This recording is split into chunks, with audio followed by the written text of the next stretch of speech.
Le Seigneur soit avec vous et avec votre esprit. Proclamation de la bonne nouvelle de Jésus-Christ selon saint Marc, chapitre 6, versets 1 à 6.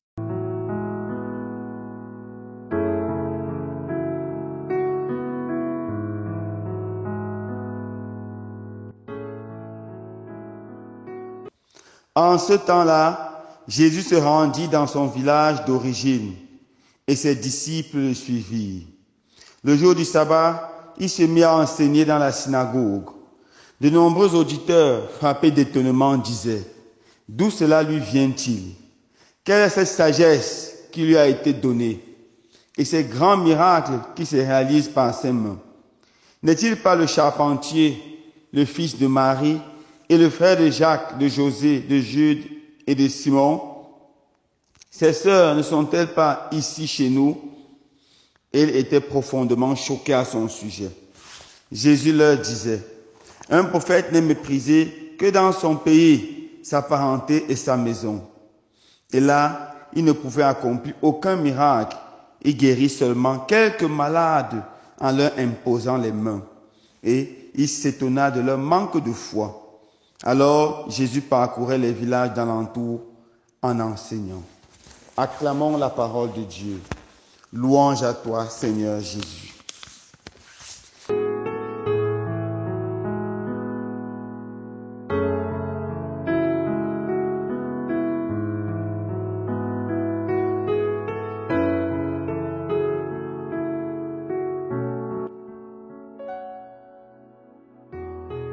Chers frères et sœurs bien-aimés, dans l'évangile de ce jour, Marc nous raconte une scène, la visite de Jésus à Nazareth.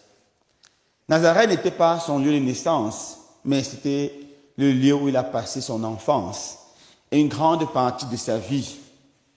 Jésus retourne à Nazareth, mais il retourne avec ses disciples.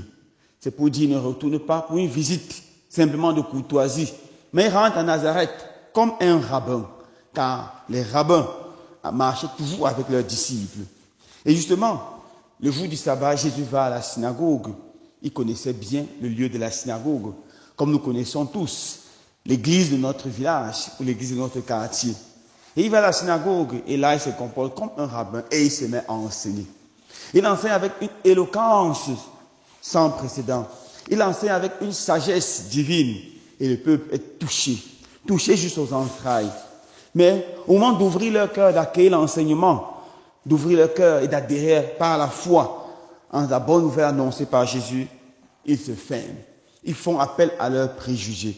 Et ils commencent à poser la question: mais d'où lui vient cette sagesse? N'est-il pas Jésus qui a grandi ici avec nous?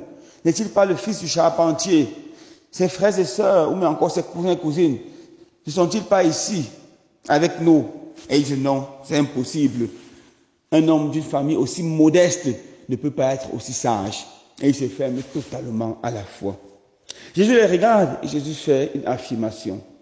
Un prophète est toujours méprisé dans sa maison, dans sa patrie, parmi ceux qui le connaissent. Le problème qui se pose ici, ou le grand problème des habitants de Nazareth, c'est le problème de préjugés. Qu'est-ce qu'on entend par préjugés? Ce sont les idées préconçues qu'on a envers quelque chose ou quelqu'un. Et lorsqu'on a des préjugés, on ferme les yeux, on devient aveugle, on refuse de regarder la réalité en face. Il refuse de regarder la sagesse de Jésus. Il se ferme totalement, car il dit non. Un pauvre, fils de pauvre, un illettré, fils d'illettré, un charpentier, fils de charpentier, ne peut pas devenir un grand enseignant, un grand rabbin. Impossible. Et il se ferme totalement. Il se ferme comme ça à la grâce et la bénédiction du Seigneur. Il se ferme à Dieu qui vient les visiter. Et à cause de cela, leur foi n'atteint pas une maturité. Et ils se ferment à l'enseignement de Jésus et ils se ferment au miracle. Finalement, Jésus accomplit là-bas aucun miracle, sinon quelques petites guérisons et continue son chemin. Alors, frères et sœurs, deux petites choses que nous devons retenir. Première chose, frères et sœurs bien-aimés, la laideur des préjugés. En général, l'homme fonctionne beaucoup avec les préjugés. Quand on regarde quelqu'un, pour la première fois, on tire des conclusions sur lui, ce qu'il peut être. Et on se fie à cela. et on refuse de regarder la personne telle qu'il est en réalité. Souvent, nos préjugés nous condamnent, car nous refusons de regarder nos frères et sœurs tels qu'ils sont, et nous refusons d'accueillir leurs dons, leur grâce et leur charisme. Nous devons lutter contre les préjugés. Arrêtez de regarder, de juger quelqu'un, peut-être par sa religion, peut-être par sa race, peut-être par son village, peut-être par sa tribu. C'est là encore les préjugés qu'on se fait et qui nous détruisent. Regardez quelqu'un et l'accueillir tel qu'il est, l'écouter. Deuxième chose très importante qui ressort de cet évangile, nous voyons le lien entre la foi et le miracle. Ici, Jésus n'arrive pas à faire des miracles parce que les gens ont une foi faible. Et presque toutes les fois dans la Bible, les miracles sont le fruit de la foi. Par exemple, lorsque les prêtres disent à Jésus, si tu veux, tu peux me purifier. On voit là qu'il croit que Jésus est capable de faire quelque chose. Et Jésus dit, je le veux, sois purifié. Et immédiatement, le gars est purifié. Lorsque Jésus arrive et voit cette femme qui insiste, guéris ma fille, Jésus lui dit, non, donne pas la nourriture des petits chiens. Les enfants aux petits chiens. Et elle dit, les petits chiens se contentent de manger les miettes. Jésus regarde, admire sa foi et guérit sa fille. C'est la même chose avec le centurion qui dit, Seigneur, je ne suis pas digne que tu entres sur mon toit, mais dis seulement une parole et mon serviteur sera guéri. Jésus admire sa foi et le miracle suit. Frères et sœurs bien-aimés, nous ne devons jamais aller à l'église pour chercher les miracles. Non, non, non, non, non. Nous ne devons jamais aller prier pour chercher les miracles. Non, non, non, non, non. Nous devons aller prier pour rencontrer le Seigneur, faire l'expérience de son amour, de sa bonté.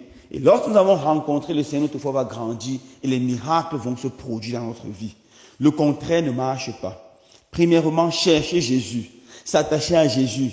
Et ce qui nous aide à avoir une foi grande, une foi belle, qui crée les miracles, c'est justement cette proximité avec Jésus, cette connaissance de Jésus, connaissance de sa parole. Et ensuite, le miracle se produit. Ensuite, les bénédictions et les grâces s'accomplissent. Voilà le secret pour acquérir les bénédictions du Seigneur. Demandons au Seigneur de donner la grâce de ne jamais nous familiariser trop à lui, si bien qu'on se met à le mépriser. Comme on dit souvent, la familiarité entraîne le mépris. Demandons à Jésus de nous familiariser avec lui de façon positive, c'est-à-dire chaque fois nous laisser émerveiller par sa parole, émerveiller par son enseignement. Et deuxièmement, demandons au Seigneur de nous donner une foi forte, et cette foi qui produira de nombreux miracles et de nombreux signes dans notre vie. Loué soit Jésus-Christ.